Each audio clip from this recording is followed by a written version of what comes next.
Assalamualaikum warahmatullahi wabarakatuh. Perkenalkan, nama saya Rizky Kusumaningrum dengan 3 digit NIM terakhir 057 dari Program Studi Teknologi Rekayasa Otomasi Sekolah Vokasi Universitas Diponegoro. Di sini kita akan belajar mengenai RTOS Advance. Untuk pengertiannya sendiri, RTOS Advance yaitu merupakan penerapan fitur-fitur lanjutan pada real-time operating system untuk menangani sistem yang lebih kompleks dan membutuhkan multitasking, sinkronisasi, komunikasi antar teks, serta pengelolaan sumber daya secara efisien. Untuk tujuannya sendiri yaitu yang pertama meningkatkan efisiensi sistem, yang kedua mendukung multitasking kompleks, yang ketiga mengoptimalkan penggunaan CPU, dan yang terakhir keempat yaitu memastikan respons real time. Lanjut untuk fitur-fitur dalam RTOS Advance yaitu yang pertama task management, digunakan untuk mengelola banyak task secara bersamaan. Yang kedua yaitu inter-task communication, yaitu komunikasi antar task menggunakan queue, semaphore, dan mutex. Yang ketiga yaitu memory management, mengatur penggunaan RAM secara efisien. Yang keempat yaitu synchronization, yaitu sinkronisasi antar task untuk menghindari konflik data. Dan yang kelima yaitu event handling, yaitu menangani berbagai kejadian atau interrupt secara real time. Multitasking sendiri yaitu kemampuan RTOS menjalankan beberapa task secara bersamaan dengan mengatur waktu eksekusi setiap task menggunakan scheduler. Untuk contohnya yaitu task pertama ADC membaca nilai potentiometer atau sensor DHT22, yang kedua yaitu SPI mengirim data atau komunikasi antar microcontroller, dan yang ketiga yaitu LCD I2C menampilkan data pada LCD, yang keempat yaitu SD card yaitu logic SD card atau menyimpan data. Untuk keuntungannya sendiri dari multitasking itu yaitu sistem lebih responsif, pemanfaatan CPU lebih optimal, dan program lebih terstruktur. Lalu kita masuk ke inter-task communication atau ITC, yaitu mekanisme yang memungkinkan beberapa task dalam RTOS saling bertukar data dan berkoordinasi saat berjalan secara bersamaan. Metode ITC yaitu queue mengirim data antar task, lalu semaphore yaitu memberikan sinyal antar task, mutex yaitu mencegah konflik akses sumber daya, dan event group yaitu menunggu beberapa kondisi sekaligus. Untuk contohnya yaitu task ADC membaca sensor, lalu mengirim data ke queue, dan task SPI mengambil data untuk dikirim ke STM32. Lalu di sini akan ada percobaan multitasking, yaitu bertujuan untuk menerapkan multitasking pada ESP32 dan juga STM32 menggunakan RTOS untuk menjalankan beberapa proses secara bersamaan. Task yang akan dijalankan yaitu yang pertama task ADC, yaitu membaca sensor analog, lalu yang kedua yaitu task SPI, yaitu mengirim data dari SP ke STM, lalu ada task TAC, yaitu menghasilkan sinyal analog, dan task I2C, yaitu menampilkan data pada LCD atau OLED. Hasil yang diharapkan yaitu semua task berjalan secara bersamaan atau multitasking, lalu data dapat dikirim dan diterima secara real time, serta sistem lebih cepat, efisien, dan responsif. Sekian dari materi pada modul RTOS Advance. Selanjutnya kita akan masuk ke sesi simulasi praktikum. Pada percobaan RTOS Advance, di sini terdapat program ESP32 sebagai master, yaitu pengirim data sensor menggunakan komunikasi SPI ke STM32. Di sini sudah dideklarasikan untuk pin-pin yang digunakan, diantaranya yaitu pin 34 sebagai pin ADC dari potentiometer, lalu ada pin 35 sebagai pin ADC dari sensor MQ, lalu ada pin 4 sebagai pin DHT atau sensor suhu dan kelembapan. Lalu untuk komunikasi SPI di sini pin 18 sebagai pin SCK, lalu pin 23 sebagai pin MOSI, dan pin 5 sebagai pin CS. Lalu di sini terdapat 3 task free RTOS. Yang pertama yaitu task untuk membaca sensor. Di sini dalam fungsi task pembacaan baca sensor ini dilakukan berjalan setiap 500 milisecond di sini.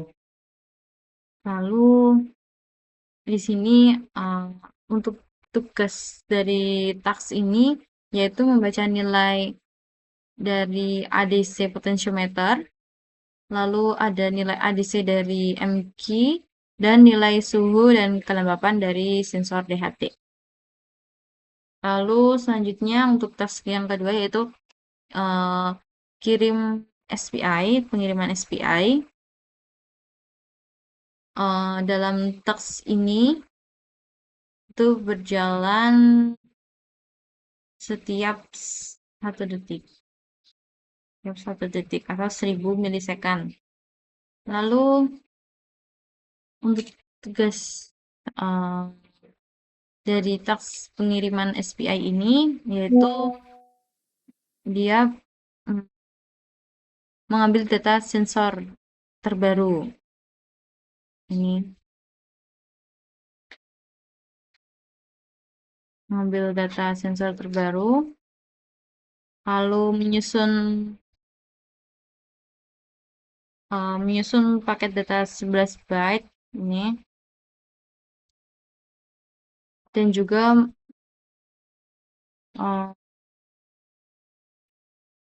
di sini ada menghitung checksum, lalu mengirimkan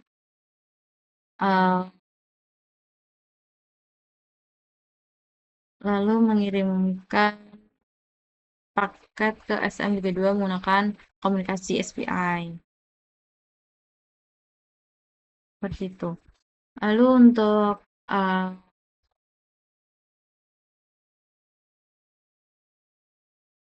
task yang ketiga itu task serial monitor. Di sini serial monitor ini berjalan setiap 1 detik atau 1000 milisekund. Di sini menampilkan data sensor pada serial monitor.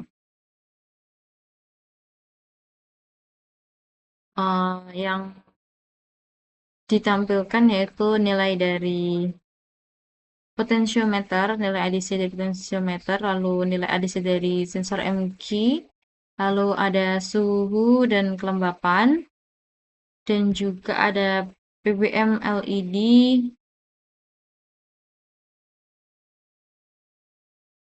dan persentase dari kecerahan LED.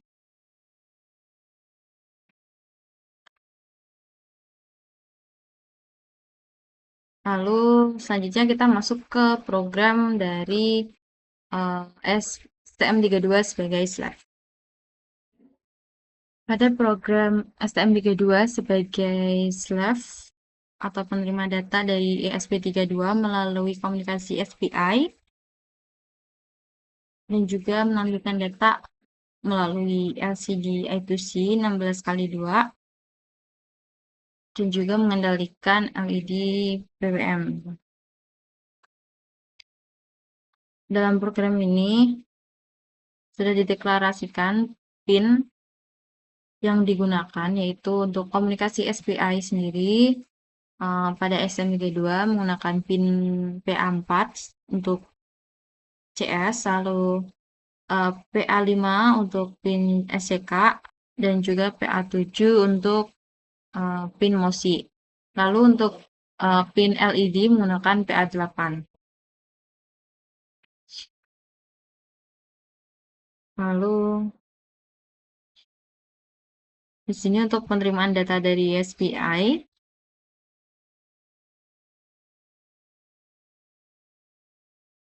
Di sini untuk penerimaan data dari SPI. Ini.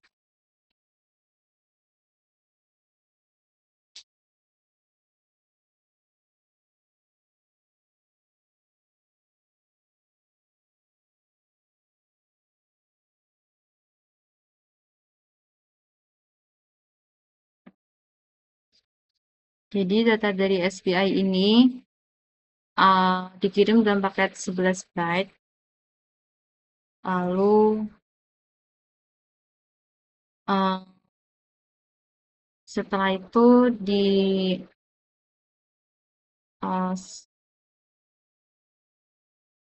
dicek, setelah itu dicek dalam dilakukan pengecekan checksum di sini.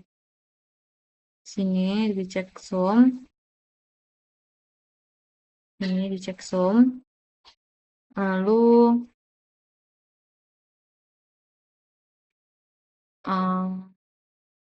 Pada STM32 ini membaca bit pada MOSI, lalu setiap 8 bit dibentuk menjadi 1 bit. Lalu setelah 11 bit ini lengkap, dilakukan pengecekan checksum. Setelah itu, jika checksumnya ini sudah benar, maka nilai potentiometer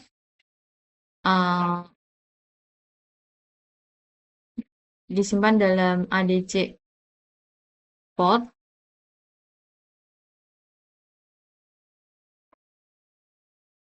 Lalu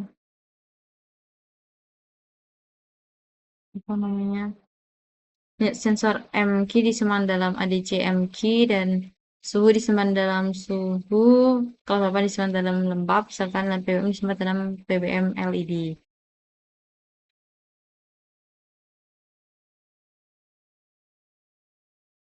Setelah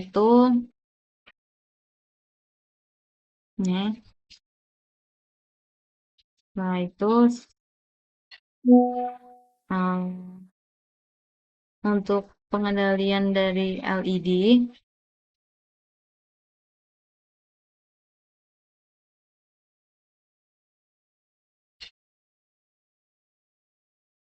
ini untuk fungsi update PWM dijalankan setiap 20 milisecond. Nilai PWM yang diterima dari ESP32 langsung digunakan untuk mengatur tingkat kecerahan LED pada pin PA8 atau dari pin LED itu sendiri. Lalu untuk tampilan LCD, di sini LCD berganti halaman setiap 1 detik. Nah, halaman pertama yaitu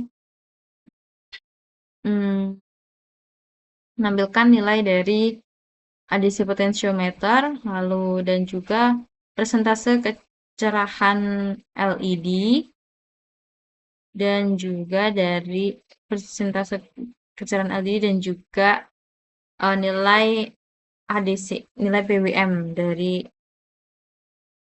LED. Terus untuk halaman yang kedua, di sini menampilkan dari nilai sensor gas MQ ini dan juga status keamanan, dimana ketika MQ ini kurang dari 3000 maka status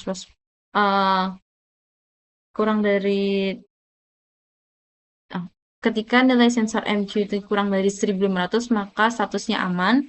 Ketika nilai sensor MQ 1500 sampai 3000 yaitu status waspada, dan ketika sensor MQ lebih dari 3000 maka status bahaya. Itu untuk halaman yang kedua. Setelah itu untuk halaman yang ketiga. Halaman ketiga ini menampilkan nilai suhu dan kelembapan dari sensor DHT.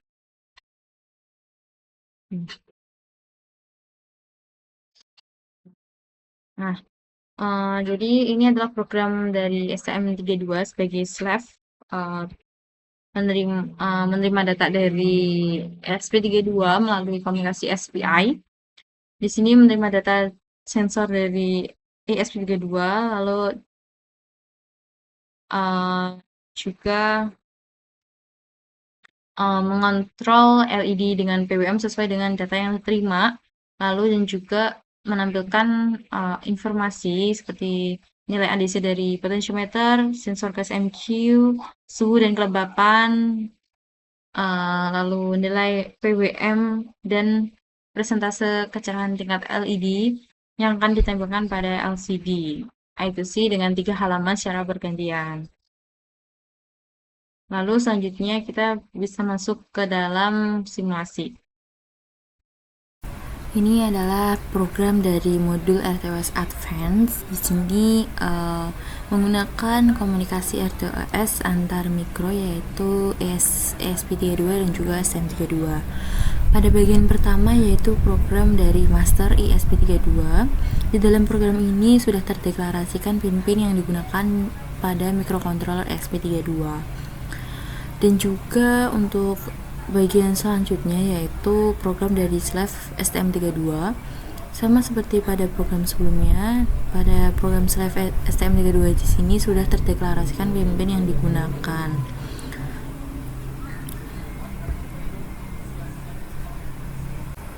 Lalu di sini pada percobaan multitasking, di sini menggunakan komunikasi SPI antar mikro, yaitu microcontroller ESP32 dan juga STM32. Selain itu kami juga menggunakan potentiometer DHT22, MQ7, lalu LED dan juga LCD I2C. Pada ESP32 di sini dia membaca nilai ADC dari potentiometer. Lalu untuk SM32 di sini menggunakan PWM DAC untuk mengatur nilai kecerahan dari LED dengan berdasarkan nilai ADC dari potentiometer. Selain itu juga ESP32 ini membaca nilai suhu dari sensor DHT22 dan juga nilai dari sensor MQ7. Untuk STM32 dia mengatur nilai tingkat kecerahan LED dan juga menampilkan dari nilai ADC potentiometer, nilai suhu dari DHT22 dan juga nilai dari sensor MQ7 serta tingkat kecerahan dari LED pada LCD I2C. Nah, pada LCD ini bisa dilihat menampilkan nilai dari temperatur dan juga kelembapan dari sensor DHT22, lalu juga ada nilai dari sensor MQ7 serta nilai ADC dari potentiometer serta persentase dari tingkat kecerahan LED serta nilai dari PWM DAC. Lalu bisa dilihat di sini apabila potentiometer diputar ini akan memengaruhi tingkat kecerahan dari LED. Apabila potentiometer ini diputar ke nilai ADC yang lebih tinggi, maka LED ini akan tampil lebih cerah. Dan juga pada serial monitor ini menampilkan juga nilai-nilai seperti sama pada LCD ditampilkan pada serial monitor di ESP32. Sekian dari saya, terima kasih. Wassalamualaikum warahmatullahi wabarakatuh.